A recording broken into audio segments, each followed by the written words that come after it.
매일 성경과 함께하는 아름빛 교회 말씀 묵상 아름빛 바이블 키트 시간입니다. 2025년 6월 25일 수요일 함께 묵상할 말씀은 역대상 25장 1절부터 31절입니다.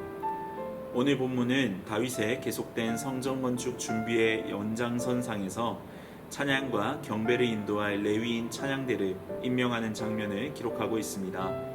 1절부터 4절까지 함께 읽고 묵상해 보도록 하겠습니다. 다윗이 군대 지휘관들과 더불어 아삽과 헤만과 여두둔의 자손 중에서 구별하여 섬기게 하되 수금과 비파와 재금을 잡아 신령한 노래를 하게 하였으니 그 직무대로 일하는 자의 수요는 이러하니라. 아삽의 아들들은 삭굴과 요셉과 느다냐와 아사렐을 나니 이 아삽의 아들들이 아삽의 지휘 아래 왕의 명령을 따라 신령한 노래를 하며 여두둔에게 이르러서는 그의 아들들 그달리야와 스리와 여사야와 시므이와 하사랴와 마띠디야 6사람이니 그의 아버지 여두둔의 지휘 아래 수금을 잡아 신령한 노래를 하며 여호와께 감사하며 찬양하며 헤만에게 이르러는 그의 아들들 붓기야와 마따냐와 우시엘과 스브엘과 여리목과 하나냐와 하나니와 엘리아다와 기딸디와 로맘디에셀과 요스브가사와 말로디와 호딜과 마시옷이라. 우리가 잘 알다시피 다윗은 재능 있는 음악가였습니다. 훌륭한 작사가이기도 했죠. 시편의 절반 정도인 73편이 다윗과 관련된 시이기도 합니다. 그래서 그런지 모르겠지만 다윗은 음악가 임명에 많은 관심을 기울입니다. 다윗과 그의 군대 지휘관들은 아삽, 헤만, 여두둔의 자손 중에서 이스라엘 예배를 인도할 음악가를 구별했습니다. 군대 지휘관이 선발 과정에 관여하는 것이 이례적일 수 있겠는데요. 그러나 이 당시 거룩한 전쟁에서는 주님께 노래를 부르는 것이 일상이었기에 음악가들은 종종 이스라엘의 전투에 동행했습니다. 결국 하나님의 백성의 찬양과 예배는 하나님의 백성을 구별짓는 매우 특별한 요소였던 것입니다. 구약 성경의 많은 구절은 이스라엘을 향해 주님을 찬양하라고 이야기합니다. 이 전통은 이스라엘 백성이 유배에서 돌아왔던 이 시기에도 계속되었습니다. 아삽 가문의 찬양대원과 다른 찬양대원은 바벨론 귀환자 명단에 들어있었습니다. 우리가 작년까지 에스라 느헤미야의 말씀을 통해 보았듯이 이들은 성전 기초를 봉헌할 때, 제2성전을 완공할 때, 예루살렘 성벽을 봉헌할 때 항상 예배하고 찬양했습니다. 결국 하나님의 백성은 예배하고 찬양하는 존재입니다. 즉 예배는 하나님의 백성이 된다는 것이 어떤 의미인지를 보여주는 핵심 중에 핵심인 것입니다. 한 가지 특별한 점을 더 보겠습니다.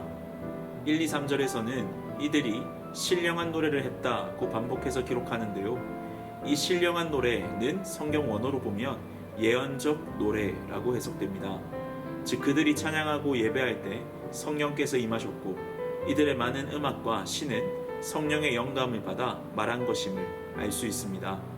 그리고 그 중에 일부는 시편에 기록되었는데요. 시편의 표제를 보면 아삽은 시편 73편에서 83편을 기록한 것으로 나오고 헤만은 시편 88편의 저자로 언급되며 여두둔은 시편 39편, 62편, 77편에 언급되기도 합니다. 이런 고백들을 보면 그들의 삶이 항상 즐겁거나 행복했던 것만은 아닙니다. 때때로 대적들에게 포위당해 어려움을 겪기도 했고 하나님의 징벌을 겪기도 했습니다. 그러나 그들의 찬양에는 항상 그들의 소망이 하나님께 있음을 노래했습니다. 우리도 찬양하거나 기도할 때 우리의 어려운 마음과 상황들을 가지고 나아갈 때가 있는데요. 많은 경우 예배 중에 혹은 찬양 가운데 하나님께서 그 모든 상황보다 뛰어나신 분임을 우리의 입을 통해 선포하게 하시거나 우리의 마음 가운데 심어주실 때가 있습니다. 결국 이런 예언적 찬양을 통해 우리는 현실을 뛰어넘는, 상황을 뛰어넘는 하나님의 은혜를 경험하게 됩니다. 이들도 마찬가지입니다. 찬양을 통해, 예배를 통해 현실과 상황을 뛰어넘는 찬양을 하게 되고 더 나아가 인류의 유일한 희망, 예수 그리스도를 대망하는 찬양을 하게 됩니다. 실제로 예수님께서는 이렇게 성령의 영감을 받은 시들이 사실은 그리스도를 증거하고 있었다고 말씀하십니다. 누가복음 24장 44절인데요. 또 이르시되 내가 너희와 함께 있을 때에 너희에게 말한 바 곧 모세의 율법과 선지자의 글과 시편에 나를 가리켜 기록된 모든 것이 이루어져야 하리라 한 말이 이것이라 하시고, 그렇게 시편의 주어는 사실 예수님이셨습니다. 시편에 등장하는 의인, 왕, 종, 고난받는 자는 예수님을 지시하며 시편의 주체 또한 예수님이셨습니다. 즉 예수 그리스도께서 예수 그리스도를 증거하신 것입니다. 결국 오늘 말씀을 통해 우리가 알 수 있는 것은 찬양은 우리 예배의 중심이며 그 찬양의 중심은 바로 예수 그리스도라는 사실입니다. 한 가지 묻고 싶습니다. 우리 성도님들의 삶에는 찬양할 일이 많습니까? 아니면 한숨 쉬고 탄식할 일이 더 많습니까? 성경은 세상이 창조되었을 때 기쁨의 찬양 소리가 가득했다고 말합니다. 욥기 38장을 보시면 그것의 주추는 무엇 위에 세웠으며 그 모퉁이 돌을 누가 놓았느냐? 그때 새벽별들이 기뻐 노래하며 하나님의 아들들이 다 기뻐 소리를 질렀느니라. 세상이 창조되었을 때에는 모든 피조물이 하나님을 향해 기뻐 소리를 질렀답니다. 하지만 로마서 8장에는 죄가 들어온 이래 우리에게 기쁨이 사라지고 탄식만 남았다고 이야기합니다. 피조물이 다 이제까지 함께 탄식하며 함께 고통을 겪고 있는 것을 우리가 아느니라. 우리가 사는 세상에서 자연은 탄식하고 우리도 탄식합니다. 때때로 우리는 노래하겠지만 많은 경우 그렇지 못합니다. 그런데 성경은 예수 그리스도께서 우리와 더불어 노래하신다고 말합니다. 히브리서 2장 11절과 12절입니다. 쉬운 성경으로 읽어드리겠습니다. 사람들을 거룩하게 하신 예수님과 거룩하게 된 사람들은 모두 한 가족입니다. 그렇기 때문에 그분은 그들을 한 형제라고 부르는 것을 부끄러워하지 않으셨습니다. 예수님께서 말씀하셨습니다. 내가 내 형제들에게 주님의 이름을 알리고 주님을 경배하러 모인 군중들 앞에서 주님을 찬양하겠습니다. 여러분, 왜 탄식으로 가득한 세상에서 예수님께서는 우리와 함께 찬양할 수 있었을까요? 십자가에서 예수님께서 우리 대신 탄식하셨기 때문입니다. 본래 성부 하나님의 사랑과 기쁨의 대상이었던 예수님께서 십자가에서는 하나님께 저주를 받으셨습니다. 그분은 십자가에서 우리의 죄를 위한 대가를 치르셨습니다.